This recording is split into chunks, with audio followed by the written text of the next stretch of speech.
லேவியராகமம் 22ஆம் அதிகாரம் 1. பின்னும் கர்த்தர் மோசேயை நோக்கி, 2.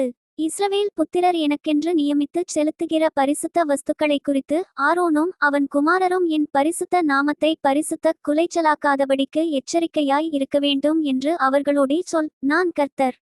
3. அன்றியும் நீ அவர்களை நோக்கி, உங்கள் தலைமுறைகளிலுள்ள சந்ததியாரில் எவனாகிலும் தான் தீட்டுப்பட்டிருக்கும்போது இஸ்ரவேல் புத்திரர் கர்த்தருக்கு நியமித்து செலுத்துகிற பரிசுத்தமானவைகளண்டையில் சேர்ந்தால் அந்த ஆத்துமா என் சந்நிதியில் இராதபடிக்கு அறுப்புண்டு போவான் என்று சொல், நான் கர்த்தர். 4.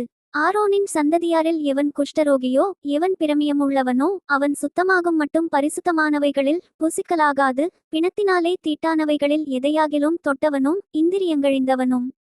5. தீட்டுப்படுத்துகிற யாதொரு ஊரும் பிராணியையாகிலும் தீட்டுள்ள மனிதனையாகிலும் தொட்டவனும். 6. சாயங்காலம் மட்டும் தீட்டுப்பட்டிருப்பான், அவன் ஜலத்தில் ஸ்நானம் பண்ணும் வரைக்கும் பரிசுத்தமானவைகளில் புசிக்கலாகாது. 7. சூரியன் அஸ்தமித்த பின்பு சுத்தமாயிருப்பான், அதன் பின்பு அவன் பரிசுத்தமானவைகளில் புசிக்கலாம், அது அவனுடைய ஆகாரம். 8. தானாய் செத்ததையும் பீருண்டதையும் அவன் புசிக்கிறதினாலே தன்னை தீட்டுப்படுத்தலாகாது, நான் கர்த்தர். 9. ஆகையால் பரிசுத்தமானதை அவர்கள் பரிசுத்த குலைச்சலாக்குகிறதினாலே பாவம் சுமந்து அதிநிமித்தம் சாகாதபடிக்கு என் கட்டளையை காக்கக்கடவர்கள், நான் அவர்களை பரிசுத்தமாக்குகிற கர்த்தர். 10.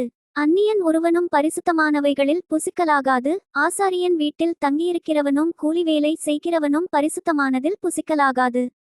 11. ஆசாரியனால் பணத்துக்கு கொள்ளப்பட்டவனும் அவன் வீட்டிலே பிறந்தவனும் அவனுடைய ஆகாரத்தில் புசிக்கலாம். 12. ஆசாரியனுடைய குமாரத்தி அந்நியனுக்கு வாழ்க்கைப்பட்டால் அவள் பரிசுத்தமானவைகளின் படைப்பிலே புசிக்கலாகாது. 13. விதவையாய்ப்போன அல்லது தள்ளப்பட்டவளான ஆசாரியனுடைய குமாரத்தி பிள்ளையில்லாதிருந்து தன் தகப்பன் வீட்டில் தன்னுடைய இளவயதில் இருந்தது போல திரும்ப வந்து இருந்தாளேயாகில் அவள் தன் தகப்பன் ஆகாரத்தில் புசிக்கலாம், அந்நியனாகிய ஒருவனும் அதில் புசிக்கலாகாது. 14. ஒருவன் அறியாமல் பரிசுத்தமானதில் புசித்ததுண்டானால் அவன் அதிலே 1/5 பங்கு அதிகமாய் கூட்டி பரிசுத்தமானவைகளோடுங்கூட ஆசாரியனுக்கு கொடுக்கக்கடவன். 15. அவர்கள் கர்த்தருக்கு படைக்கிற இஸ்ரவேல் புத்திரருடைய பரிசுத்தமானவைகளை பரிசுத்த குலைச்சலாக்காமலும். 16. அவைகளை புசிக்கிறதினால் அவர்கள் மேல் குற்றமான அக்கிரமத்தை சுமரப்பண்ணாமலும் இருப்பார்களாக, நான் அவர்களை பரிசுத்தமாக்குகிற கர்த்தர் என்று சொல் என்றார். 17. பின்னும் கர்த்தர் மோசேயை நோக்கி, 18. நீ ஆரோனோடும் அவன் குமாரரோடும் இஸ்ரவேல் புத்திரர் அனைவரோடும் சொல்லவேண்டியது என்னவென்றால், இஸ்ரவேல் குடும்பத்தாரிலும் இஸ்ரவேலில் தங்குகிற அந்நியர்களிலும் தங்களுடைய பொருத்தனைகளின்படியாகிலும் உற்சாகத்தின்படியாகிலும் சர்வாங்க தகனபலிகளாக கர்த்தருக்கு தங்கள் காணிக்கையை எவர்கள் செலுத்தப் போகிறார்களோ. 19. அவர்கள் தங்கள் மனதின்படியே மாடுகளிலாகிலும் ஆடுகளிலாகிலும் வெள்ளாடுகளிலாகிலும் பழுதற்ற ஒரு ஆணை பிடித்து வந்து செலுத்துவார்களாக. 20. பழுதுள்ள ஒன்றையும் செலுத்த வேண்டாம், அது உங்கள் நிமித்தம் அங்கீகரிக்கப்படுவதில்லை. 21. ஒருவன் விசேஷித்த பொருத்தனையாயாவது உற்சாகமாயாவது கர்த்தருக்கு மாடுகளிலாகிலும் ஆடுகளிலாகிலும் சமாதான பலிகளைச் செலுத்த போனால் அது அங்கீகரிக்கப்படும்படி ஒரு பழுதுமில்லாமல் உத்தமமாயிருக்க வேண்டும். 22. குருடு, நெரிசல், முடம், கழலை, சொறி, புண் முதலிய பழுதுள்ளவைகளை நீங்கள் கர்த்தருக்குச் செலுத்தாமலும் அவைகளாலே கர்த்தருக்கு பலிபீடத்தின் மேல் தகனபலியிடாமலும் இருப்பீர்களாக. 23. நீண்ட அல்லது குறுகின அவயவமுள்ள மாட்டையும் ஆட்டையும் நீ உற்சாகபலியாக இடலாம், பொருத்தனைக்காக அது அங்கீகரிக்கப்பட மாட்டாது. 24. விதை நசுங்கினதையும் நொறுங்கினதையும் காயம்பட்டதையும் விதை அறுக்கப்பட்டதையும் நீங்கள் கர்த்தருக்குச் செலுத்தாமலும் அவைகளை உங்கள் தேசத்தில் பலியிடாமலும் இருப்பீர்களாக. 25. அந்நிய புத்திரன் கையிலும் இப்படிப்பட்டதை வாங்கி தேவனுக்கு அப்பமாகச் செலுத்தீர்களாக, அவைகளின் கேடும் பழுதும் அவைகளில் இருக்கிறது, அவைகள் உங்களுக்காக அங்கீகரிக்கப்படுவதில்லை என்று சொல் என்றார். 26. பின்னும் கர்த்தர் மோசேயை நோக்கி, 27. ஒரு கன்றாவது செம்மறியாட்டுக்குட்டியாவது வெள்ளாட்டுக்குட்டியாவது பிறந்தால் அது 7 நாள் தன் தாயினிடத்தில் இருக்கக்கடவது, 8ஆம் நாள் முதல் அது கர்த்தருக்கு தகனபலியாக அங்கீகரிக்கப்படும். 28. பசுவையும் அதின் கன்றையும் ஆட்டையும் அதின் குட்டியையும் ஒரே நாளில் கொல்ல வேண்டாம். 29. கர்த்தருக்கு ஸ்தோத்திரபலியைச் செலுத்துவீர்களானால் மனப்பூர்வமாய் அதைச் செலுத்துவீர்களாக. 30. அந்நாளிலேதான் அது புசிக்கப்பட வேண்டும், விடியற்காலம் மட்டும் நீங்கள் அதில் ஒன்றும் மீதியாக வைக்க வேண்டாம், நான் கர்த்தர். 31. நீங்கள் என் கட்டளைகளை கைக்கொண்டு அவைகளின்படி செய்யக்கடவீர்கள், நான் கர்த்தர். 32. என் பரிசுத்த நாமத்தை பரிசுத்த குலைச்சலாக்காதிருப்பீர்களாக. நான் இஸ்ரவேல் புத்திரர் நடுவே பரிசுத்தர் என்று மதிக்கப்படுவேன். நான் உங்களை பரிசுத்தமாக்குகிற கர்த்தர். 33 நான் உங்களுக்கு தேவனாயிருப்பதற்காக உங்களை எகிப்து தேசத்திலிருந்து புறப்பட பண்ணினேன். நான் கர்த்தர் என்று சொல் என்றார். லேவியராகமம் 23ஆம் அதிகாரம் 1 பின்னும் கர்த்தர் மோசேயை நோக்கி 2 நீ இஸ்ரவேல் புத்திரரோடே சொல்ல வேண்டியது என்னவென்றால், சபை கூடி வந்து பரிசுத்த நாட்களாக ஆசரிக்கும்படி நீங்கள் கூறவேண்டிய கர்த்தருடைய பண்டிகை நாட்களாவன. 3 6 நாளும் வேலை செய்ய வேண்டும். 7ஆம் நாள் பரிசுத்த சபை கூடுதலான ஓய்வு நாள். அதில் ஒரு வேலையும் செய்ய வேண்டாம். அது உங்கள் வாசஸ்தலங்களிலெல்லாம் கர்த்தருக்கென்று ஓய்ந்திருக்கும் நாளாயிருப்பதாக. 4 சபை கூடி வந்து பரிசுத்தமாய் ஆசரிக்கும்படி நீங்கள் குறித்த காலத்தில் கூறவேண்டிய கர்த்தரின் பண்டிகைகளாவன. 5 முதலாம் மாதம் 14ஆம் தேதி அந்திநேரமாகிய வேளையிலே கர்த்தரின் பஸ்கா பண்டிகையும். 6 அந்த மாதம் 15ஆம் தேதியிலே கர்த்தருக்கு புளிப்பில்லா அப்ப பண்டிகையுமாய் இருக்கும். 7 நாள் புளிப்பில்லா அப்பங்களை புசிக்க வேண்டும். 7 முதலாம் நாள் உங்களுக்கு பரிசுத்தமான சபை கூடுதல். அதிலே சாதாரணமான யாதொரு வேலையும் செய்ய வேண்டாம். 8 7 நாளும் கர்த்தருக்கு தகன பலியிட வேண்டும். 7ஆம் நாள் பரிசுத்தமான சபை கூடுதல். அதில் சாதாரணமான யாதொரு வேலையும் செய்யலாகாது என்று சொல் என்றார். 9 பின்னும் கர்த்தர் மோசேயை நோக்கி 10 நீ இஸ்ரவேல் புத்திரரோடே சொல்ல வேண்டியது என்னவென்றால், நான் உங்களுக்கு கொடுக்கும் தேசத்தில் நீங்கள் போய்ச் சேர்ந்து அதன் வேளாண்மையை அறுக்கும்போது உங்கள் அறுப்பின் முதற்பலனாகிய ஒரு கதிர்க்கட்டை ஆசாரியனிடத்தில் கொண்டுவரக்கடவீர்கள். 11 உங்களுக்காக அது அங்கீகரிக்கப்படும்படி ஆசாரியன் அந்த கதிர்க்கட்டை ஓய்வு நாளுக்கு மறுநாளில் கர்த்தருடைய சந்நிதியில் அசைவாட்ட வேண்டும்.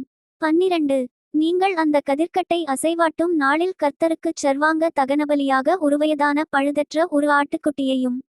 13 கர்த்தருக்கு சுகந்த வாசனையான தகனபலியாக ஒரு மரக்காலிலே 10 பங்கானதும் எண்ணெயிலே பிசைந்ததுமான மெல்லிய மாவாகிய போஜனபலியையும் திராட்சப்பழரசத்திலே கார்ப்படியாகிய பானபலியையும் செலுத்தக்கடவீர்கள்.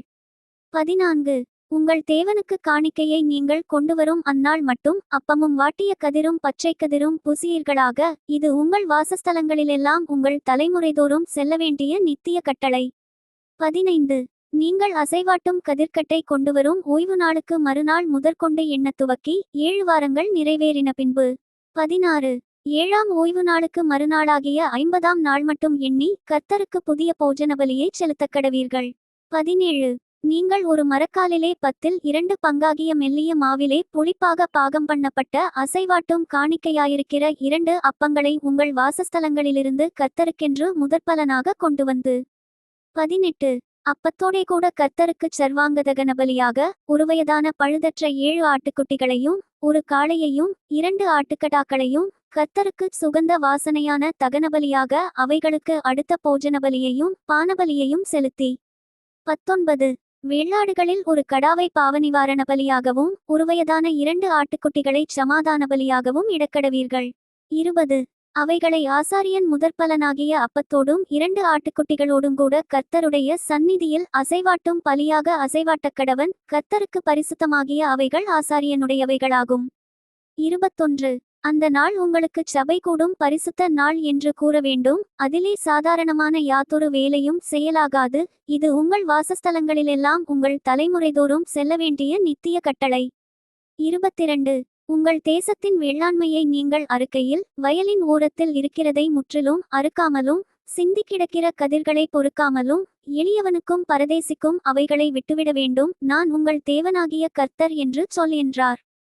23 பின்னும் கர்த்தர் மோசேயை நோக்கி 24 நீ இஸ்ரவேல் புத்திரரோடே சொல்ல வேண்டியது என்னவென்றால், உங்களுக்கு 7ஆம் மாதம் 1ஆம் தேதி எக்காளச்சத்தத்தால் ஞாபகக்குறியாக கொண்டாடுகிற பண்டிகை என்கிற சபை கூடும் பரிசுத்த ஓய்வு நாளாய் இருப்பதாக.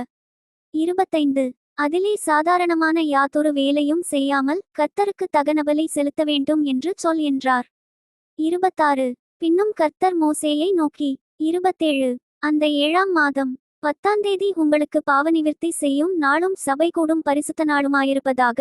அப்பொழுது நீங்கள் உங்கள் ஆத்துமாக்களை தாழ்மைப்படுத்தி கர்த்தருக்கு தகனபலி செலுத்தக்கடவீர்கள். 28 அந்த நாள் உங்கள் தேவனாகிய கர்த்தருடைய சந்நிதியில் உங்களுக்காக பாவநிவிர்த்தி செய்யப்படும் பாவநிவாரண நாளாயிருக்கிறபடியால் அதிலே யாதொரு வேலையும் செய்ய வேண்டாம். 29 அந்நாளிலே தன்னை தாழ்மைப்படுத்தாத எந்த ஆத்துமாவும் தன் ஜனத்தில் இராதபடிக்கு அறுப்புண்டு போவான். 30. அந்நாளிலே ஒரு ஆத்துமா யாதொரு வேலையைச் செய்தால் அந்த ஆத்துமாவை அவன் ஜனத்தின் நடுவிலே வைக்காமல் அழிப்பேன். 31. அதில் நீங்கள் எந்த வேலையும் செய்யாதிருப்பது உங்கள் வாசஸ்தலங்களிலெல்லாம் உங்கள் தலைமுறைதோறும் செல்ல வேண்டிய நித்திய கட்டளை. 32. அது உங்களுக்கு விசேஷித்த ஓய்வு நாள், அதில் உங்கள் ஆத்துமாக்களை தாழ்மைப்படுத்த வேண்டும். அந்த மாதத்தின் 9ஆம் தேதி சாயங்காலம் துவக்கி மறுநாள் சாயங்காலம் மட்டும் உங்கள் ஓய்வை ஆசரிக்கக் கடவீர்கள் என்றார். 33. பின்னும் கர்த்தர் மோசேயை நோக்கி 34. நீ இஸ்ரவேல் புத்திரரோடே சொல்ல வேண்டியது என்னவென்றால், அந்த 7ஆம் மாதம் 15ஆம் தேதி முதல் 7 நாளளவும் கர்த்தருக்கு ஆசரிக்கும் கூடார பண்டிகையாயிருப்பதாக. 35. முதலாம் நாள் சபை கூடும் பரிசுத்த நாள், அதிலே சாதாரணமான யாதொரு வேலையும் செய்யலாகாது. 36. 7 நாளும் கர்த்தருக்கு தகனபலி செலுத்தக்கடவீர்கள். 8ஆம் நாள் உங்களுக்கு சபை கூடும் பரிசுத்த நாள், அதிலே கர்த்தருக்கு தகனபலி செலுத்தக்கடவீர்கள். அது ஆசரிக்கப்படும் நாள், அதிலே சாதாரணமான யாதொரு வேலையும் செய்ய வேண்டாம். 37. நீங்கள் கர்த்தருடைய ஓய்வு நாட்களில் செலுத்துவதும் தவிர, நீங்கள் கர்த்தருக்கு படைக்கிற உங்கள் எல்லா காணிக்கைகளும் பொருத்தனைகளும் உற்சாகபலிகளும் தவிர. 38.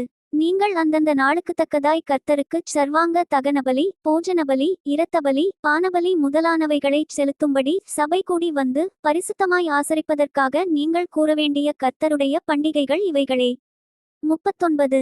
நிலத்தின் பலனை நீங்கள் சேர்த்து வைக்கும் 7ஆம் மாதம் 15ஆம் தேதி முதல் கர்த்தருக்கு பண்டிகையை 7 நாள் ஆசரிக்கக் கடவீர்கள். முதலாம் நாளிலும் ஓய்வு, 8ஆம் நாளிலும் ஓய்வு. 40. முதல் நாளிலே அலங்காரமான விருட்சங்களின் கனிகளையும் பேரீச்சின் ஓலைகளையும் தழைத்திருக்கிற விருட்சங்களின் கிளைகளையும் ஆற்றலரிகளையும் கொண்டு வந்து உங்கள் தேவனாகிய கர்த்தருடைய சந்நிதியில் 7 நாளும் மகிழ்ச்சியாயிருங்கள். 41. வருஷந்தோறும் 7 நாள் கர்த்தருக்கு இந்த பண்டிகையை ஆசரிக்கக் கடவீர்கள். இது உங்கள் தலைமுறைதோறும் செல்ல வேண்டிய நித்திய கட்டளை. 7ஆம் மாதத்தில் அதை ஆசரிக்க வேண்டும். 42. நான் இஸ்ரவேல் புத்திரரை எகிப்து தேசத்திலிருந்து புறப்பட பண்ணினபோது அவர்களை கூடாரங்களில் குடியிருக்க பண்ணினதை உங்கள் சந்ததியார் அறியும்படிக்கு. 43. 7 நாள் கூடாரங்களில் குடியிருக்கக் கடவீர்கள். இஸ்ரவேலில் பிறந்தவர்கள் எல்லாரும் கூடாரங்களில் வாசம் பண்ண வேண்டும். நான் உங்கள் தேவனாகிய கர்த்தர் என்று சொல் என்றார். 44. அப்படியே மோசே கர்த்தருடைய பண்டிகைகளை இஸ்ரவேல் புத்திரருக்கு தெரிவித்தான். Bye from Daniel. Bye from Daniel.